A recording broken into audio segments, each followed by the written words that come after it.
Guitar Gangster Army here with my friend Ben. We Another fellow guitar player and friend of mine. We just were kind of talking about Van Halen the other day. Ben, you're a huge fan of Eddie Van Halen, from what I saw. Yes, sir. um, So, yeah, what do you want to lead off with? yeah. Yeah, I was just gonna go ahead and ask Ben about when he first got into Van Halen. So yeah, that's what I wanted to ask you. What did you what did you what age were you when you first got into Van Halen's music? And was that what made you want to play guitar? Like how did that all start? So I don't really want to reveal the exact year I found Van Halen or really started seriously listening to Van Halen because it's gonna make me sound super young. Let's just say it's after the 2000s. But I can remember when I was like 8 or 9. And the first song my mom ever showed me was Van Halen Hot for Teacher. And like it just completely blew my mind, even though I couldn't comprehend to the full extent of what was going on musically. I listened to that fucking song pretty often in my years, throughout my years. I'm 22 now, so but um fucking listening to Hot for Teacher and especially the intro, it just definitely, I want to say it definitely ignited a musical spark in me. And since I was a kid, I've always had a dream of being a big time musician, whether that would be a singer, a piano player, or a guitarist, or I'm a multi instrumentalist now. Like I play bass, a little bit of piano. I played drums all throughout high school, even being in senior jazz band when I was only in fucking middle school. And sorry about the swearing, by the way. I Oh, it's just okay. Yeah. if you've ever seen Trailer Park Boys, swearing is just kind of a part of my speech, kind of like Ricky, you know. I know Yeah. that's kind of fucking stupid, but it's a little true. Um, but I guess I started my musical career sometime in sixth grade. I started playing sixth grade band trumpet, but I didn't really realize the caliber of my, I want to say, musical versatility until I started experimenting with other instruments in school band in middle school. And then my stepdad came along and taught me major chords on the guitar and the basic forms for power chords, right? And since then, I've kind of just soared off and developed my own style. I'm still getting better and better every day at guitar. And a big part of that is a thanks to my mom showing me Van Halen when I was fucking 8 or 9, dude. Like Van Halen has had such a huge influence on my guitar playing, especially through my other influences, because my heroes, their hero was fucking Eddie Van Halen. Probably the same with your heroes, Nick. And fucking Eddie Van Halen just laid the foundation of what is guitar and modern guitar. Eddie Van Halen still has accomplished things that the best guitarists known to man have yet to accomplish.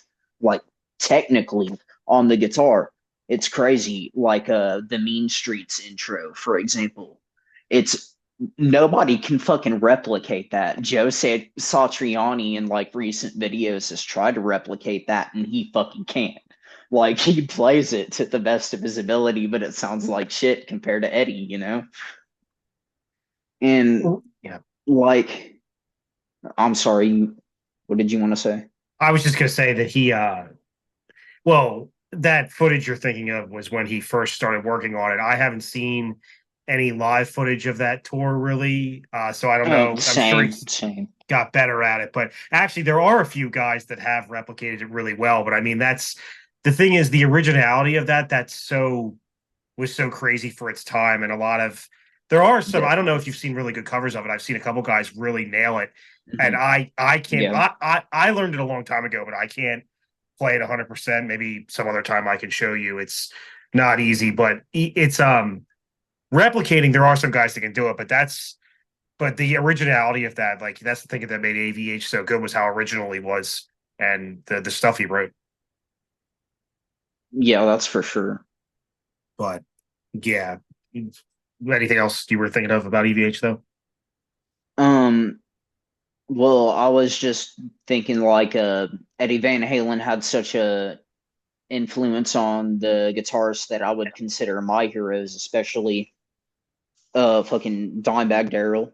Got a Dime guitar tattooed on my wrist for a reason. He's easily my greatest guitar influence. Mm-hmm. And like he was heavily influenced by Eddie Van Halen, Randy Rhoads, Ace Frehley, and like a lot of that, a lot of Eddie Van Halen's like approach bled into Dime's guitar playing.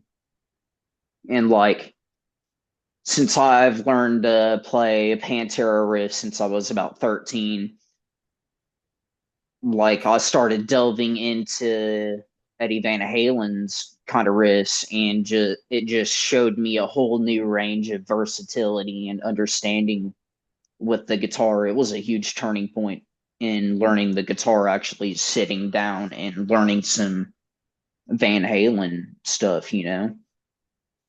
It was very eye-opening as a guitarist. And Yeah, yeah.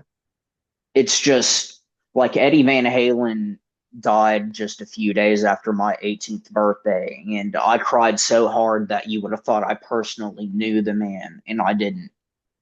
But that's just because of the influence he's had on me as a musician, and like the soul of my guitar playing and the very essence of my guitar playing, I can easily chalk up to Van Halen. Absolutely. Actually, before we get to at least one of my stories about when I first got into Van Halen, I wanted to ask you, what are your how do you feel about all the eras? Obviously, I'm assuming you like the David Lee Roth era the best, but are you into the Hagar area? I really wanted to hear your opinion on that.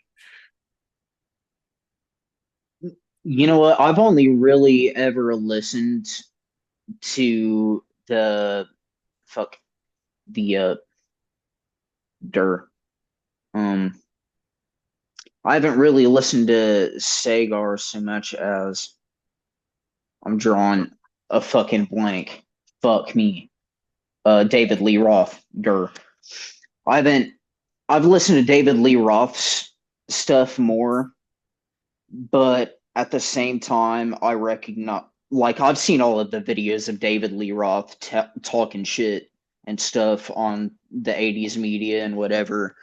And the dude was just wrong. He was straight wrong, period. Like, and I'm sure there's a time in every famous musician's life where their ego comes into play hardcore. And that's exactly what happened to David Lee Roth. Like he started thinking he was the face of the band and all this shit. But like he was dismissing all of the talents of all the musicians behind him. He was just a singer and fucking dancer. He was a great performer, don't get me wrong. David Lee Roth was fucking great. He was great, especially with all the videos I've seen of him in my youth, right? Like I can do the shit that David Lee Roth did on stage. He's crazy. He's crazy as fuck. But like that whole fucking oh, it's either me or it's them bullshit is retarded. It's retarded. Like but Sammy Hagar, he and Eddie may have had a hard time towards like the end of their career together, but they definitely made up. Especially when Eddie talked to Sammy on Eddie's deathbed, dude. They definitely made up. I don't know if you've seen the video of Sammy Hagar talking about that or not, but it's pretty heart wrenching. But like Sammy Hagar, I have listened to like some of the Sammy Hagar EVH stuff, but the way I'm familiar with Sammy Hagar is like his solo stuff, his own stuff. And he's a fucking great guitarist and a great singer. I'd put him up with David Lee Roth any day, especially as a Oh, for musician. sure. He's definitely a better musician. Absolutely. So, like, if I were to be torn between David Lee Roth and Sammy Hagar, it would definitely be Sammy Hagar just because of his talent, skill, and experience as a musician compared to somebody who just sings and dances on stage. You know what I mean? I don't mean to sound dismissive. I don't mean to sound dismissive at all, but like realistically, Well, I mean, you know the at least a couple of the big hits that from the Hagar era, right? Like the song "Right Now," "When It's mhm. Love." Have you heard all those? Yes, sir. Okay. Heard them on the Um, radio all my life. yeah. So those are. I mean, I think right now, regard like that the song "Right Now," I consider like in their. Actually, no, that's in their. That's in my opinion, top five of all Van Halen songs. I wish they That's would play more. I wish they would play more Sammy Hagar, Van Halen stuff on the radio. Really. yeah, but I mean, I like all the eras. I Mhm. do prefer the DLR era. I mean, yeah, Oh yeah, for I sure. would say that I mean, it's hard, but the music, I do like the music they did with David Lee Roth more than other eras. But yeah, actually, David Lee Roth also wrote lyrics. I It's don't know if you knew classics. that. Yeah. He wrote the David lyrics Lee for Roth. Panama. What David Lee Roth also wrote lyrics. He contributed to the writing process. to Panama? Yeah, he wrote. I know he wrote lyrics for Panama. That's what I heard. I heard Eddie Van Halen wrote keyboard for Panama. You mean for Jump? Yeah, I'll jump. Do do do do do do Yeah, do and do. Yeah. obviously, um, Love Walks In. That's a keyboard Hmm. piece. But yeah, I don't know. I don't know. Didn't really read about how extensively David Lee Roth was involved in the writing process, but yeah, I did read that he wrote lyrics for Panama. But I don't Okay. know. Did you know? Did he write anything else, or was it? I know EVH was pretty much the primary songwriter. Did he not write the lyrics for Hot for Teacher? Oh, I'll have to look into that. I'll have to Google that after this. I'm sure he probably wrote lyrics for at least a few of the songs. Why was Eddie Van Halen known to be the lyrics writer for most of the stuff? I have no idea. They performed most of their stuff like live in the studio, right? All together at once. Yeah, that's how they did it for the debut album. They recorded all together and just when I don't think they did a whole lot of takes. Did they do that for like a lot of their career? I'm not sure. I know on the debut album they did probably because of budget reasons, but that was something that made them stand out because I think as you probably know, most bands just record each part separately and then they just mix it all together. Well, like one of the things I thought I've heard is that like one of the reasons that Van Halen stood out is because they always recorded live in the studio, or like at least in the early days. I'm not sure about like past the David Lee Roth period or anything, or past the 90s, but like from what I've heard, that's what they were partly famous for. Yeah, that's I remember. David Lee Roth said something about that in his book "Crazy from the Heat." I think he said that there was stuff that they did back then that a lot of studios didn't want to do nowadays. And when he referred to nowadays in the book, that was in 1996 when he put the book out. But there's a lot of stuff they did back in the 70s that I think a lot of studios didn't want to do later on. But I mean, they obviously, I don't think the debut album was super expensive to make because they were just starting off. They probably didn't have really a lot of money. Mhm. Um, but have you also listened to Van Halen 3 with Gary Sharon? Have you checked that out? No, I have not. Oh, okay. Actually, I have the first record I ever bought here. I started my vinyl collection a little bit under a year ago. I got Was it the show and tell thing you were talking about, or was that something else? Yes, sir, it was. Okay. Awesome. I got Van Halen 2, and I have listened to it. It sounds great. And like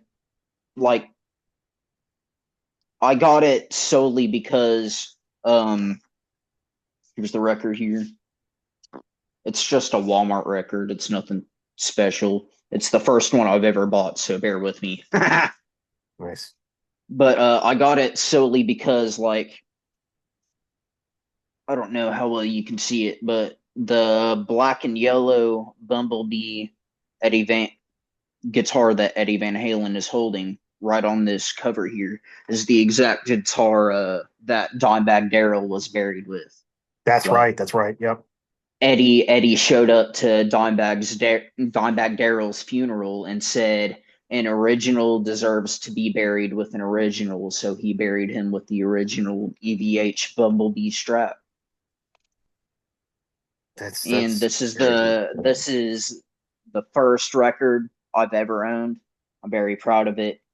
It's going to be a huge part of my life, and I'm very glad to have it. I literally cried when I bought that record, bro. It means so much to me. Like I might pass that down as a family heirloom or some shit. Yeah. So as far as my me getting into VH, yeah, my father showed me Eruption on the Van Halen one cassette tape, and Oh hell yeah. um, yeah, so that's and then he also had a tab book, guitar tablature book. Those weren't not all those tab books are accurate though. So, but the Eruption was on Yeah. there. Um, Wait, what year was this? What year would you say this was in? oh, okay, good question. Like 2002, I think, because I started seventh grade in September 2002. Okay. By the Well, time seventh grade came around, I was really into Van Halen. Yeah, good. I don't mean to interrupt you. I'm so sorry, dude, but like I said, I wouldn't reveal when I that year when I my mom helped me discover Van Halen, but it was probably around 2009, 2010. I was around 8, 9 years old. Wait, Uh, that doesn't make any sense. I was born 2002, so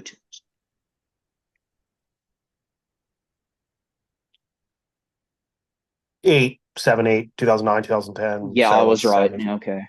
Um, yeah, well, that's interesting. So the year, yeah, it was definitely 2002.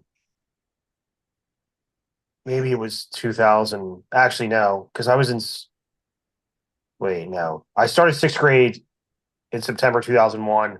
Sixth grade ended summer 2002. So maybe, I mean, I already had known about Van Halen at that time, but I think, yeah, it was definitely in 2002 when I really started to get into them, and I was really into them throughout seventh grade.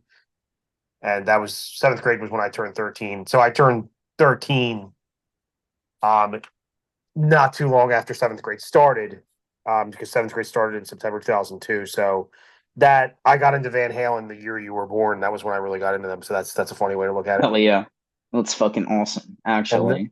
and then that's when I started to mess around with guitar.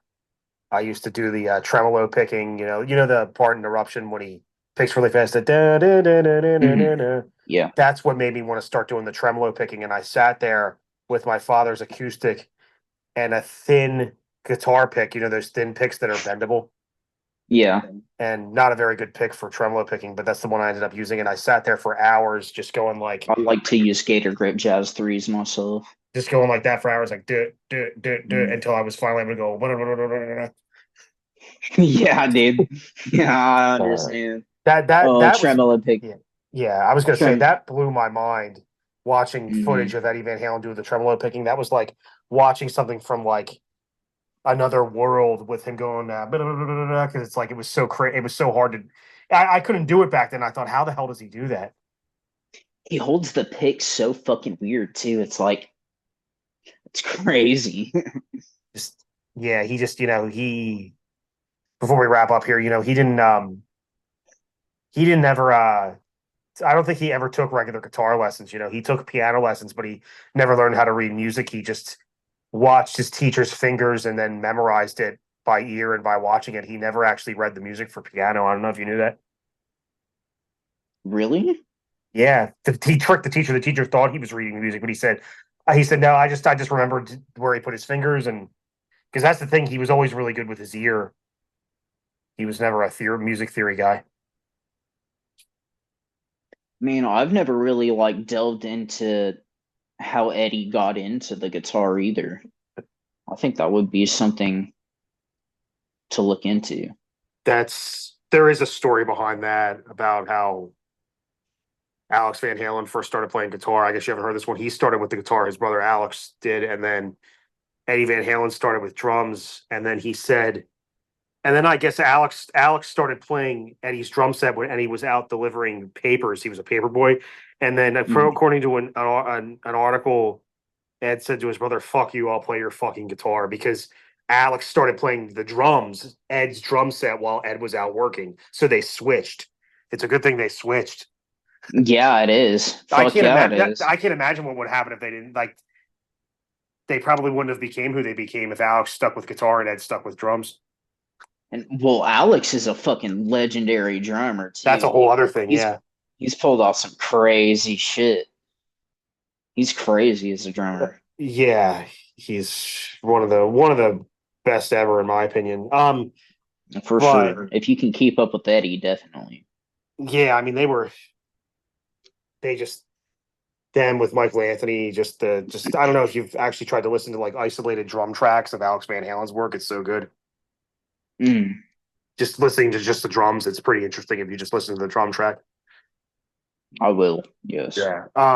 But yeah, check out after we wrap up here, check out since you haven't listened to Van Halen 3, at the very least, go on YouTube and look up Without You by Van Halen. That's their most popular song on Van Halen 3. And it's actually a pretty good song. I've always liked it.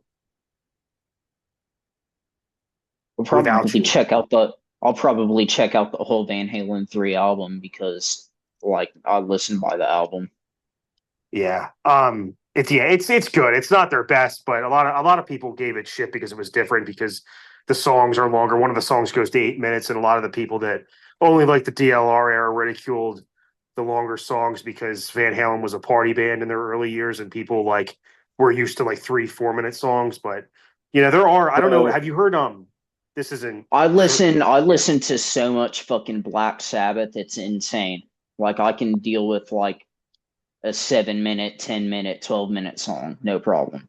yeah, that's but this is from the Hagar. I don't know if you've heard the song Pleasure Dome. That's like around 8 minutes long. I don't know if you've heard that one. The Pleasure album, Pleasure Dome. It's called Pleasure Dome. It's Pleasure. a Hagar era song, a Van Halen song. It's a really good song. Oh yeah, I'm pretty sure I've heard of that Van Hagar. I mean, Sammy Hagar Van Halen album.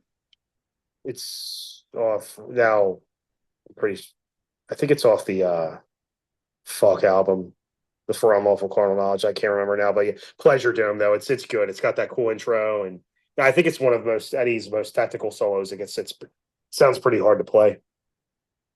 So check out the Pleasure Dome album and what was the other song you No, recommended? it's Pleasure Dome is the name of the song. I forget which album it's off of. Oh, It's just called okay. Pleasure Dome, though. That's the name of the song. So just look that up. And Gotcha. Without You, which is on Van Pleasure Halen Dome 3. and Without You. Okay. Yep.